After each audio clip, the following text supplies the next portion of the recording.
दोस्तों नमस्कार, स्वागत है आप सभी का all India first YouTube channel पे। जैसा कि दोस्तों आप जानते हैं किसी भर्ती संबंधित कोई भी जानकारी होती है आप सभी का ऑल इंडिया फर्स्ट चैनल के माध्यम से दी जाती है। इस वीडियो में हम बात करने वाले हैं कई बड़ी और लेटेस्ट अपडेट के बारे में जो कि संबंधित है टीजीटी पीजीटी एग्जाम को लेकर। साथ ही हम बात करेंगे सीट वृद्धि, इसके अलावा एग्जाम के बारे में शिक्षा मंत्री के द्वारा किए गए निर्णय के बारे में। इसके अलावा अगर बात की दरोगा भर्ती को लेकर या फिर इसके अलावा यूपीपीएससी के माध्यम से आने वाली नई भर्तियों के विज्ञापन के बारे में और प्राइमरी टीचर वैकेंसी को लेकर। तो चलिए दोस्तों वीडियो शुरू करते हैं। वीडियो को लाइक करते हैं, साथ ही शेयर करते हैं और चैनल को सब्सक्राइब करना बिल्कुल ना भूलें, जिससे कि जानकारी आप सभी को ऑनलाइन डेटा फर्स्ट चैनल के माध्यम से रियल ऑथेंटिक सबसे पहले। दोस्तों आगे बढ़ने से पहले हम बात करेंगे केबीएस पीआरटी की बेस्ट बुक के बारे में जो कि चक्षु प्रकाशन की है। अगर आप केबीएस पीआरटी में एक सीट लेना चाहते हैं तो आप सभी को बेस्ट बुक ही परचेज करनी चाहिए जो कि चक्षु प्रकाशन के माध्यम से तैयार की गई है। इसमें 2000 से ज्यादा क्वेश्चन साथ ही नए पाठ्यक्रम को ध्यान में रखकर ही तैयार किया गया है, क्योंकि केबीएस पीआरटी का सिलेबस बिल्कुल नया है और आप सभी को वही पढ़ना चाहिए जो कि नए सिलेबस पर आधारित आपको पढ़ाया जाए। और चक्षु प्रकाशन की ये बुक बिल्कुल नए सिलेबस पर ही आधारित है, जिसमें आपको करंट अफेयर, इसके अलावा जनरल इंग्लिश, सामान्य, इसके अलावा अगर बात की जाए शिक्षा शास्त्र, पर्यावरण विज्ञान, कंप्यूटर ज्ञान और भी तमाम जो सब्जेक्ट आप सभी के पूछे जाने उन सभी को यहाँ पे रखा गया है। और कंप्लीट आपको स्टडी गाइड देखने के लिए मिलती है।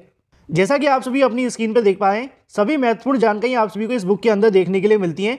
इतना ही नहीं, एग्जाम में आने वाले मोस्ट एक्सपेक्टेड क्वेश्चन भी आपको देखने के लिए मिलते हैं। साथ ही सभी क्वेश्चन की सटीक उत्तरमाला, साथ ही आप सभी को व्याख्यात्मक हल भी मिलते हैं। इस बुक को आप अमेजॉन या फ्लिपकार्ट या फिर अपने नजदीकी स्टोर से परचेस कर सकते हैं। अमेजॉन और फ्लिपकार्ट के लिंक आपको वीडियो की डिस्क्रिप्शन में दिए हैं, अभी जाएं और परचेस करें। शुरुआत करते हैं सबसे पहले अपडेट के बारे में। दोस्तों आप सभी ने 2 से 4 दिन पहले मेरा एक वीडियो देखा होगा जिसके अंदर आपको जानकारी दी गई थी कि लेखपाल भर्ती को रद्द कर दिया गया। लेखपाल भर्ती रद्द होने के बाद में अब एक और भर्ती को यहाँ से रद्द कर दिया गया है। और ये सबसे बड़ा नुकसान उन छात्रों के लिए जो भर्ती आने के लिए सालों साल इंतजार करते हैं और जब भर्ती आ जाती है तो यहाँ पे कहीं ना कहीं अच्छे नंबर लाने की कोशिश भी करते हैं। अच्छे नंबर लाने के बावजूद जब भर्ती रद्द हो जाती है और दोबारा से परीक्षा होती है तो और भी ज़्यादा नुकसान देखने के लिए मिलता है। और ये किसी एक राज्य की बात नहीं है, पूरे के पूरे अगर बात की देश के अंदर हर एक कोने में इस प्रकार के मामले आप सभी के सामने निकल कर आते रहते हैं। कुछ ऐसा ही मामला आप सभी को यहाँ पे देखने के लिए मिलेगा। अगर बात की जाए कार्रवाई को लेकर तो यहाँ से भर्ती के अंदर लगभग 20 जो अधिकारी हैं उनको निलंबित कर दिया गया है। उत्तराखंड पुलिस के माध्यम से 2015 में निकाली गई इस भर्ती को लेकर लगभग 20 दरोगाओं को यहाँ से कहीं के निलंबित करने का निर्देश दे दिए गए हैं। नीचे जानकारी आपको देखने के लिए मिलेगी कि 2015 के अंदर 347 पदों के इस भर्ती का विज्ञापन निकाला गया था और ऐसे में इसकी जो परीक्षा है वो करवाई गई थी। जून 2015 का इसका जो रिजल्ट है वो घोषित कर दिया गया और 2016 के अंदर 339 लोगों ने यहाँ से ज्वाइन किया। पिछले साल अगर बात की है यूकेएसएससी के माध्यम से भर्ती घपले को लेकर जांच की गई और उसके दौरान एसटीएफ के माध्यम से धांधली का पता चला। परीक्षा की अगर बात की जाए घपले की जांच के दौरान भर्ती में भी धांधली और इसके अलावा खुलासा देखने के लिए मिला, तो बाद में आप सभी के सामने परीक्षा को रद्द कर दिया गया। अंततः इस परीक्षा को रद्द करने को लेकर जो आदेश है वो दे दिए गए हैं। बात कर लेते हैं अपनी अगली अपडेट के बारे में जो कि संबंधित है टीजीटी पीजीटी 2022 के एग्जाम को लेकर। दोस्तों जैसा कि आप सभी जानते हैं 2 टीजीटी पीजीटी को लेकर अलग अलग अपडेट आप सभी के सामने आती हैं। पहले दोनों अभ्यर्थी चयन बोर्ड पर धरना प्रदर्शन कर रहे थे, 2 अलग अलग छात्र संगठन। बाद में क्या हुआ कि एक छात्र संगठन के माध्यम से धरना प्रदर्शन स्थगित कर दिया गया और एक के माध्यम से अभी भी धरना प्रदर्शन जारी है। कल मैंने आप सभी को बताया था कि जो विक्की खान के अंतर्गत जो धरना प्रदर्शन चल रहा है उनके माध्यम से कल सचिव से मुलाकात की और सचिव ने आश्वासन दिया है कि यहाँ पे छात्रों की जो बात है वो चेयरमैन के सामने रखी जाएगी और जो भी यहाँ से हल निकल सकता है उसको निकाला जाएगा। ये तो एक मांग आप सभी को देखने के लिए मिली क्योंकि अलग अलग मांगे आप सभी के सामने हैं। वहीं दूसरी तरफ दूसरे छात्र संगठन के माध्यम से प्रयास किया गया कि शिक्षा मंत्री से मुलाकात की जाए और शिक्षा मंत्री के द्वारा चयन बोर्ड के ऊपर दबाव डाला जाए।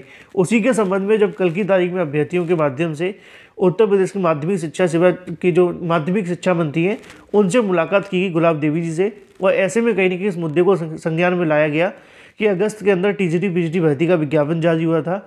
लगभग 7-8 महीने हो चुके हैं, ना तो अभी परीक्षा हो रही है और ना ही चयन बोर्ड के माध्यम से रिक्त पदों के लिए पोर्टल खोला जा रहा है। भले ही परीक्षा में थोड़ा समय लग रहा है, लेकिन जब तक यहाँ पर चयन बोर्ड का जो पोर्टल है वो खोल दिया जाए, ऐसे में शिक्षा मंत्री जी के माध्यम से बताया गया कि अभी इसको लेकर कोई निर्णय नहीं हो सकता है, ना तो शासन स्तर से और ना ही अगर बात की चयन बोर्ड के स्तर से।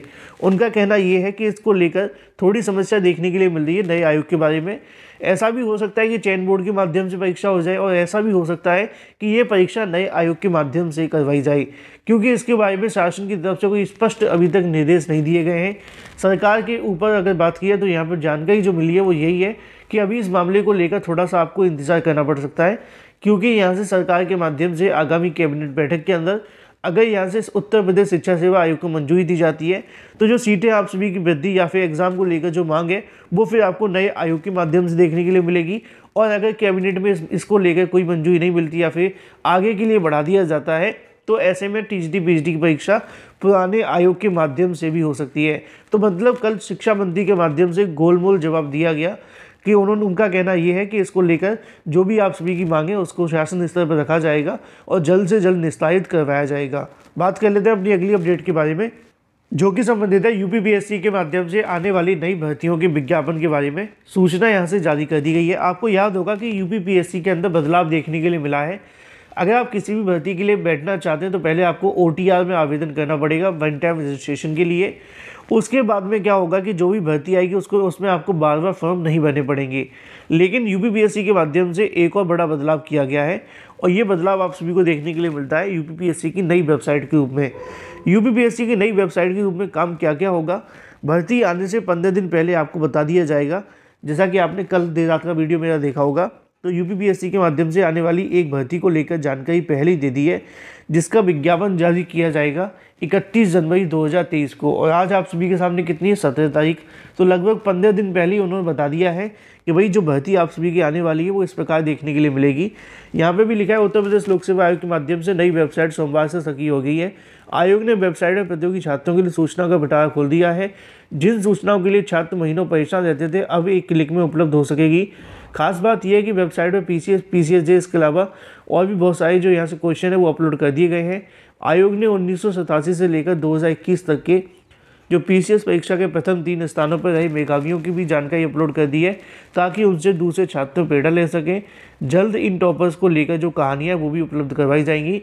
इसके अलावा अगर बात की जाए यहाँ पे जो नई चीज़ देखने के लिए मिलेगी वो यही होगी कि जो भर्तियों के विज्ञापन जारी किए जाएंगे उसके बारे में पहले से जानकारी यहाँ से दे दी जाएगी। जैसा कि यहाँ पर लिखा हुआ है, आगामी परीक्षाओं को लेकर बताया जाएगा। आवेदन पत्र में जो भी स्थिति होगी उसकी जांच की जाएगी। क्वेश्चन पेपर देखने के लिए मिलेंगे और इसके बारे में कल एक जानकारी भी दे दी, जिसको लेकर आप सभी यहाँ से भी देख सकते हैं कि यूपीपीएससी के माध्यम से आने वाली भर्ती को लेकर 15 दिन पहले बता दिया गया है कि इतने पदों पर भर्ती जारी होगी, इतने जो विभागों के अंदर देखने के लिए मिलेगी। चलिए वापस आते हैं 19,000 प्राइमरी टीचर वैकेंसी के लिए, इसके अलावा 6,000 शिक्षक भर्ती के बारे में। जैसा कि दोस्तों आप सभी जानते हैं कि जो प्राइमरी शिक्षक भर्ती का मामला उत्तर प्रदेश के अंदर है वो ख़त्म होने का नाम नहीं लेते, नए नए मामले जुड़ते हो जाते हैं। लेकिन इसमें छात्रों की तो जीत होती है क्योंकि छात्रों ने इतना संघर्ष किया है। लेकिन इसमें कमियां किसकी होती हैं, वो आयोग के अधिकारी जिनके माध्यम से परीक्षाएं करवाई जाती हैं या फिर पेपर के अंदर गलत क्वेश्चन डाल दिए जाते हैं और फिर उसके लिए छात्रों को लाखों रुपये खर्च करके याचिकाएँ दाखिल करनी पड़ती हैं, तब जाकर उनका कोई उद्धार हो पाता है। कुछ ऐसा ही आपको यहाँ पर देखने के लिए मिलता है कि कट ऑफ में फंसी 6,800 और 1 अंक से वंचितों की नियुक्ति। बेसिक शिक्षा के 69,000 शिक्षक भर्ती के आरक्षण की गड़बड़ी के चलते चयन से बाहर हो गए। जैसा कि लिखा हुआ है कि 6,800 अभ्यर्थी की सूची बस पहले जारी होने के बावजूद अभी तक इनको नियुक्ति नहीं मिल सकी है। अगर बात की जाए परिभाषा वाले क्वेश्चन को लेकर तो लिखा हुआ है कि एक प्रश्न कॉमन सभी को दिए जाने को लेकर अंक से बाहर रह गए अभ्यर्थियों को मिलेगा, लेकिन वो सिर्फ उन्हीं को मिलेगा जिनका यहाँ पे वो याचिकाकर्ता बने हुए थे। 69,000 शिक्षक भर्ती की अगर बात की है 2018 में आई थी, इसमें 6,800 घोटाला देखने के लिए मिला था। लेकिन आपको पता होगा कि छात्रों ने दावा किया था कि 6,800 का घोटाला नहीं हुआ है। ये जो घोटाला देखने के लिए मिला है वो लगभग 19,000 पदों का देखने के लिए मिला है। अब 6,800 को नौकरी मिलेगी या फिर 19,000 प्राइमरी टीचर वैकेंसी होगी या फिर इसके अलावा जो 1 अंक से अभ्यर्थी वंचित हो गए थे कम से कम 1,000 जो कि याची हैं, उसी को लेकर नीचे लिखा है कि आरक्षित वर्ग के चयनित अभ्यर्थियों के माध्यम से बताया गया कि सुनवाई खत्म होने के बाद में इस मामले को लेकर जो फैसला है वो सुरक्षित कर लिया गया है। उन्होंने बताया कि यहाँ पे जो सामान्य वर्ग की कट ऑफ देखने के लिए मिली थी वो 69.07 मानी, जबकि नियुक्ति जो देखने के लिए मिली है वो 66.48 तक देखने के लिए मिली है। इसी तरह ओबीसी कट ऑफ को लेकर अगर बात की जाए 65.53 माना है, जबकि जो नियुक्ति देखने के लिए मिली है वो 66.48 तक देखने के लिए मिलती है। एससी को लेकर भी यहाँ पर लिखा हुआ है कि 59.55 आप सभी को देखने के लिए मिलती है और जो माना गया है वो नियुक्ति के लिए वो 60.04 तक नियुक्ति पाए गए हैं। अब इसी को लेकर देखना ये होगा कि आने वाले मुद्दे को लेकर क्या क्या चीज़ें देखने के लिए मिलती हैं। 19 जनवरी 2023 तक आवेदन भी शुरू किए गए हैं जो कि 1 नंबर से कॉमन मिला था उन्हीं के लिए, ठीक है। फिलहाल ये हो जाती तमाम भर्तियों की लेटेस्ट अपडेट। वीडियो को लाइक कर दें, साथ ही शेयर कर दें और चैनल को सब्सक्राइब करना बिल्कुल ना भूलें।